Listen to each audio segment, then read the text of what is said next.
Good morning. இதாங்க 10 ரூபா vegetable. கத்திரிக்காய் 10 ரூபாய்க்கு வாங்கினேன். பீன்ஸு, கேரட்டு, அப்புறம் குடமிளகா, அப்புறம் வெண்டைக்காய் வாங்கினேன்.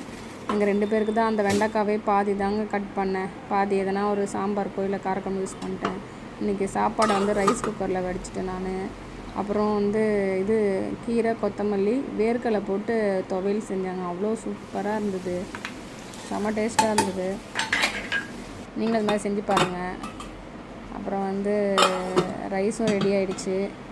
அப்புறம் டிஃபனுக்கு தோசை மாவு, அப்புறம் அந்த துவையலை வச்சு சாப்பிட்ருவாங்க பாப்பாவும் நானும் தான். அப்புறம் வெண்டைக்காய் ஃப்ரை பண்ணியிருக்கேன். அப்புறம் ரசம் கொஞ்சம் இருக்குது, நேற்று ரசம். அப்புறம் பார்த்திங்கன்னா அந்த புதினா சாமிக்கு கொஞ்சம் சாப்பாடு கிளறிட்டேன். வெண்டைக்காய் போட்டு சாப்பாடு எங்கள் மாமியாருக்கு வச்சுருக்கேன்.